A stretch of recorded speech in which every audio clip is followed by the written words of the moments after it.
Hi guys, we have a linear regression and finding a line of best fit today. I suggest you switch between this page that I handed you in class and then go to www.desmos.com/calculator and have that line open because we're going to be flip-flopping between the two quite often. So the first one says we have this equation, we have this table of values. All right, so I'm going to take this table of values where P is going to be considered my X. Ooh, whoa, what's going on there? What can I?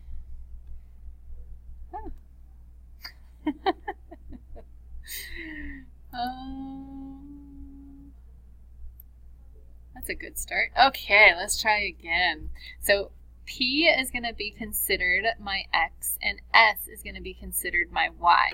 Go over to your Desmos window and you're going to insert a table.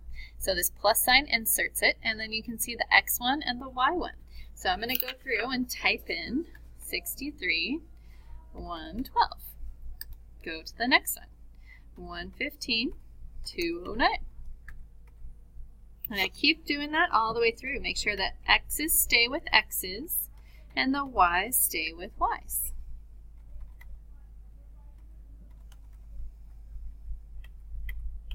Nope. So we're making a scatter plot by plotting all these points onto our screen. The hard part is seeing it right now. You can't really see it because our values are not under the right domain and range.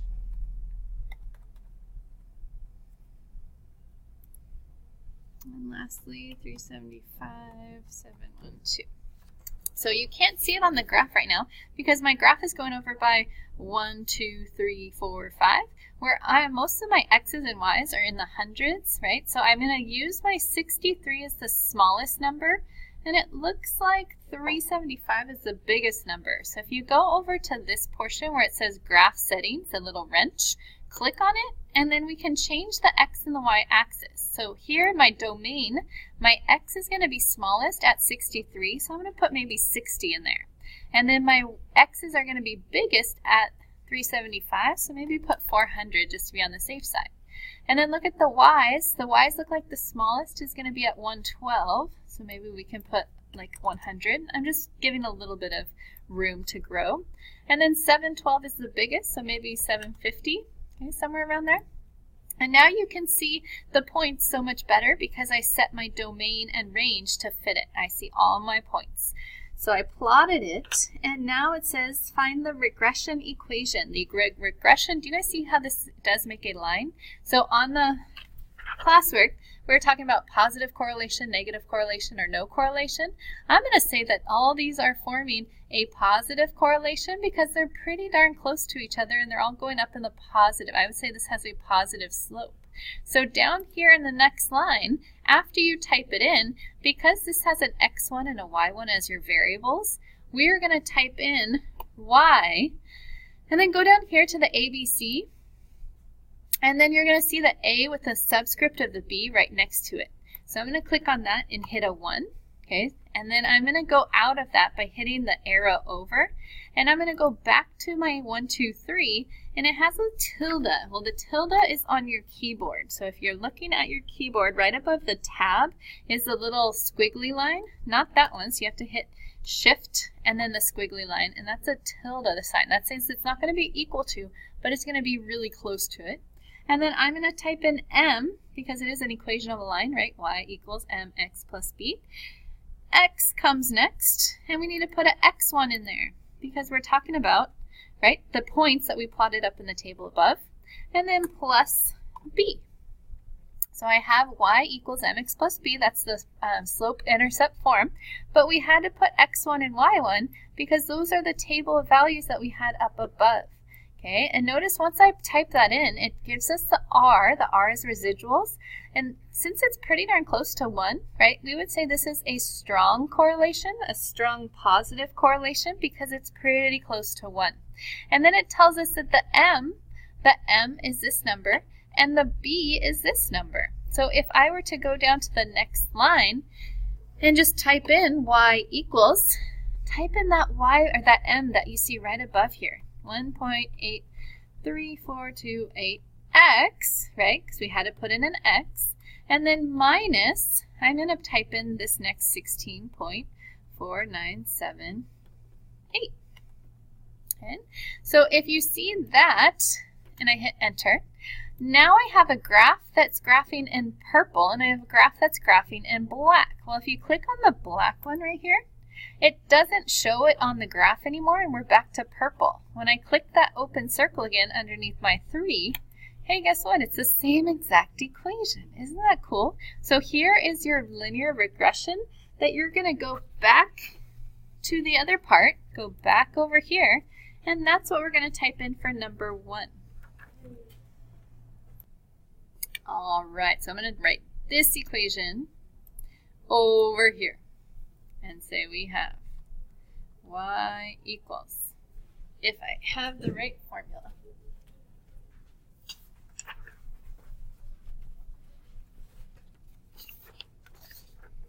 and you can round to the hundredths place value if you want, 1.83x minus 16.50.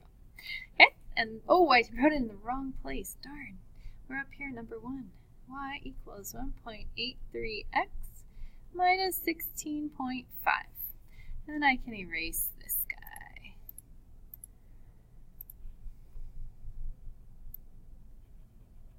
Not there yet. The next part says predict. We're going to predict, that means guess, the number of suitcases. Well, suitcases were said were the S, so we're trying to find this Y value here.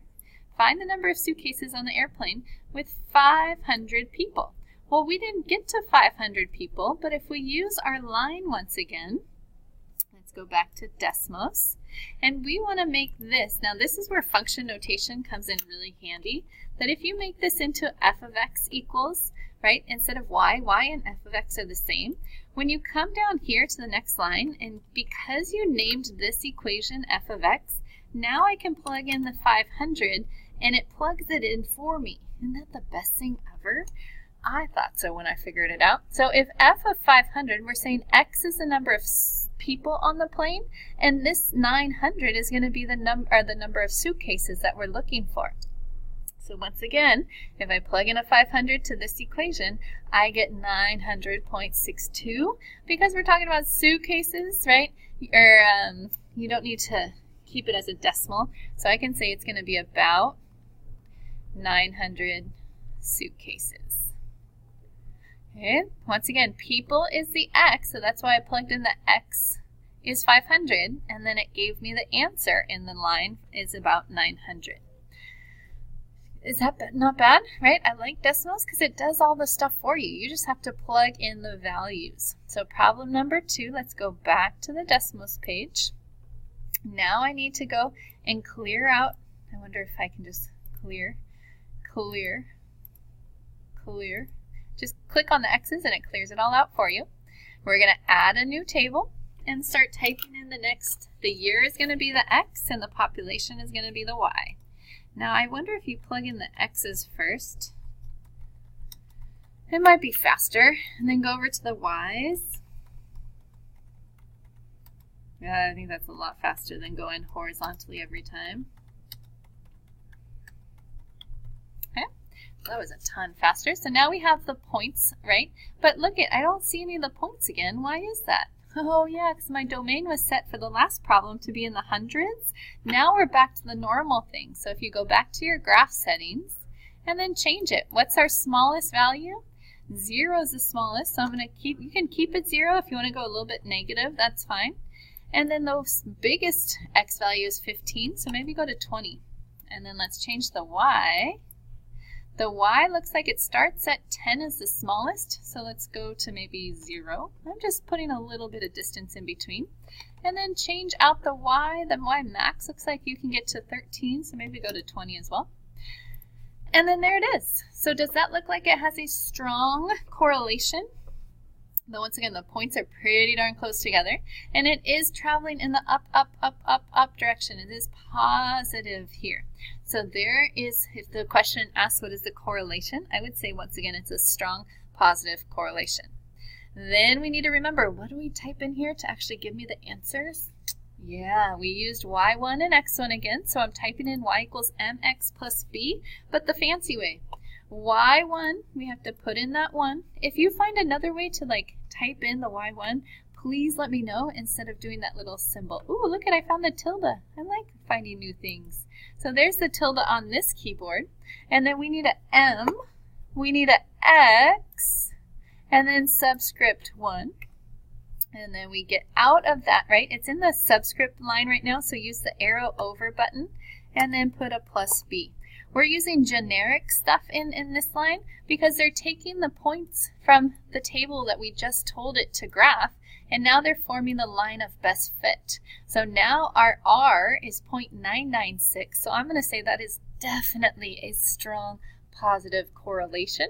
And it gives us our M and it gives us our B. So if I want to come up with my equation, I'm going to use f of x again because I like the next question to be a lot easier. So f of x equals, now you're going to type in 0.203, 0381. I'm just typing in the m. You need an x, right, for a line. And then we add the b, which is 10.6381. And once again, if the red line and the black line, if I take off the red line by clicking on that circle there, now I just see the black line, right? And then when I click on number 3 again to the far left, the red line appears. So I get the right equation. It's the same line, so it's the same equation. Isn't that awesome? So just knowing how to plug it in here is going to help you to do the math over here.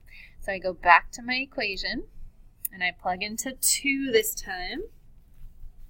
And we say find the regression equation. Y equals, I'm abbreviating here, I'm rounding decimals, plus 10.64. That's what I typed into decimals. And now it says predict the population in 2025.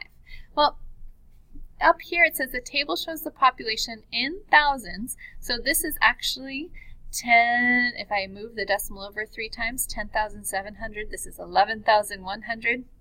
So it is in thousands during certain years since 2000 exactly. So this is year 2000. This is year 2003. This is 2600. So if we want to go all the way out to 2025, what is x going to represent? Good job. X is going to represent 25, right? That this 0 goes into the last spot every single time. So we want to know when x is 25. So I'm going to go back to my decimals location, which is right here. Because I put in my f of x notation, now I can just 2f of 25 and hit enter, and there is my population. Yay! But remember, that's in thousands. That's in thousands. So if I want, I say that this is going to be 15,640 people. So whatever this population is, right, in 2025, we're going to have that many people. Not bad. All right, number 3. Ooh, there's 2 number 3s. This should be number 4. I love finding errors, small little mistakes. Okay, so I'm going to go back to decimals. Let's see if you can do this one on your own first. See if you can do it. Pause the video at this time and see if you can do it on your own. If you can, you're doing so much better. Okay, good job pausing it. Hopefully you got it. If not, let's watch it one more time. We're entering a table first. I enter the X's first, so I'm going to do 1985, 1991.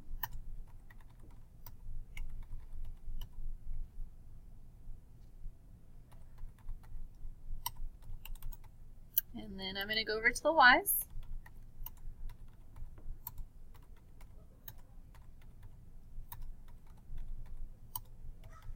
And double check that you entered correctly, because sometimes you get a fat finger mistake and there's an error somewhere.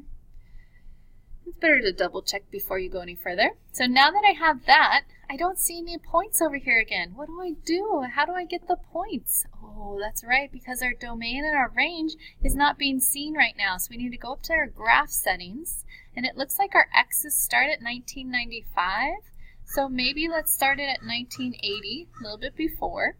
And the last one is ending at 2001, so maybe enter 2005 so we can see it. The y's are starting at 2, so maybe let's go 0. And then our max is at 22, so maybe make it 25. I'm just going a little bit under and a little bit over. Okay. And then I click on this, and it looks like that. Well, that's still going up, but the points don't seem like it's as far or as close together as the other ones are. So let's see what happens here. I'm going to say it's going to be a positive weak correlation, but let's see. So I'm going to do y sub 1. Remember, you have to put that 1 in there. Move out of the subscript line. Use the tilde that's right here on the keyboard that's on decimals. And then Emc2. Ooh, oh, it actually automatically did it. That was pretty cool. Let me try that again. X1. If you just do X1 without any subscript, it does it for you. That's awesome. I just found a new way.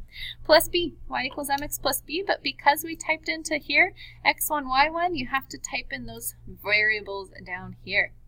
So my R happens to be 0.919, where before it was 0.99 something.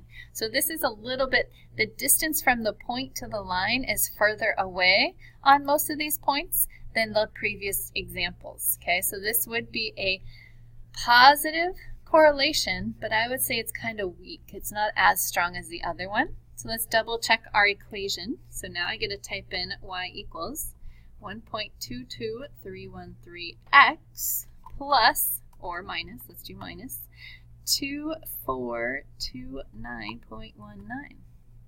Did we get on the same one? Right? Blue is showing. I click off the blue. Red is right below it. So I click the blue back on. I have the line of best fit. So I get to plug that into A. Y equals 1.22x minus 2429.19.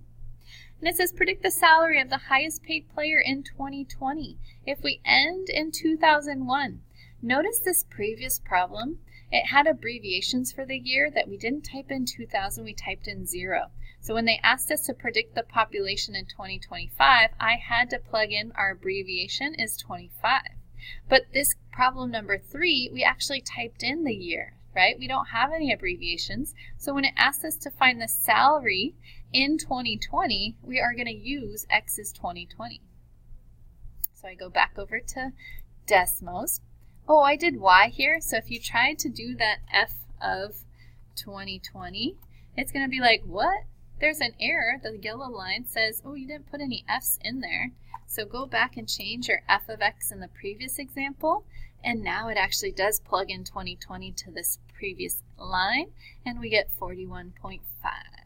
So I go back. It says predict the salary. Okay. It's in millions. Holy moly.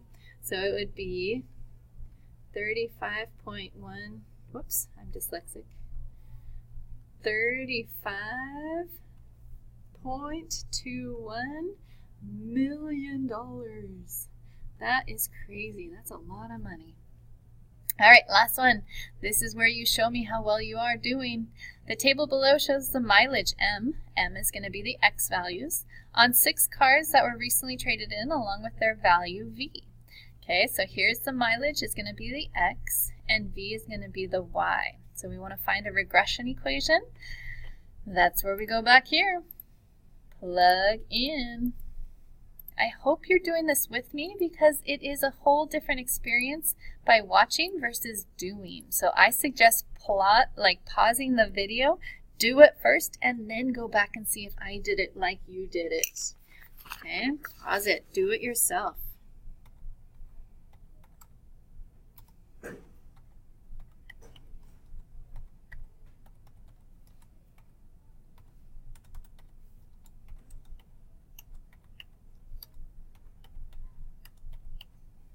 Those are big numbers.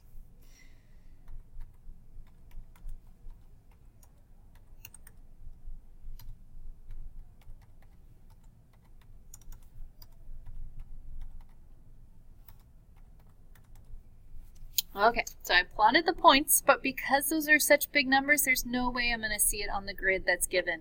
So I go over to my graph settings, I change my x minimum. It looks like the smallest x is 5824, so maybe put 5700, a little bit less than that.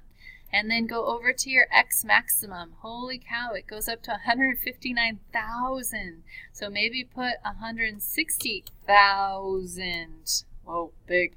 And then change your y's. Your y smallest, oh, it's down at the bottom this time, 1800, so maybe put 1700. It's a little bit less. And then the biggest number is up at the top, so let's put maybe 17,000. Okay? And if you have to play around with it a little bit, right, x's, minimums, maximums go here and here, and then y, minimum and maximums go here and here. I see all the dots. I see all the dots. It's definitely a falling line, right? So that would be a negative correlation. And I'm not sure if it's going to be weak or strong yet, but let's do it.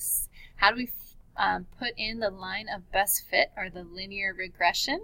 We got to start with y1. So watch, y1. Oh, it puts it in automatically. That's fantastic. Tilde, because it's approximately mx1 plus b. Okay, there it is. And it gives us, ooh, this is a negative residual, and it's 0.90. Those dots are so far, far, far away, right? It could be worse, but right now we're going to say this is going to be a negative weak correlation. Negative weak correlation.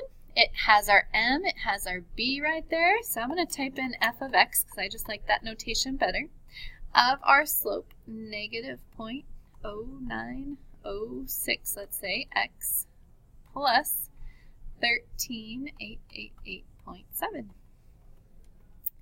The green line is the same as the blue line if I take that line off, so then I get to write that equation back on my paper. So I'm going to abbreviate once again. Y equals negative 0.09x plus 13,888.67. And now predict the value of the car when the car has 13,258 miles. Ooh, where's that? If it has 13,000 is going to be in between these 2 points. We're trying to find the y, or the dollar amount, right? Predict the value. What's the dollar amount there?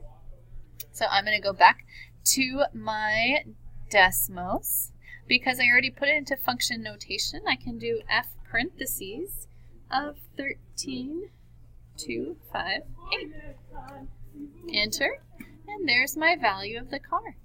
So I go back over to Desmos. Now my equation's a little bit off from the answer key that I'm using. Okay, so bear with me here if I'm a couple decimals around. I have a bad time of memorizing different numbers. Okay, so I'm going to use the one that's on my paper.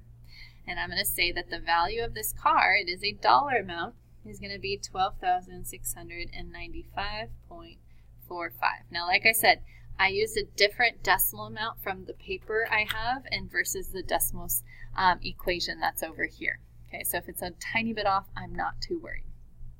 Okay, I hope that helps. I hope you do well, and I hope you can get this all situated. Thank you. Have a great day.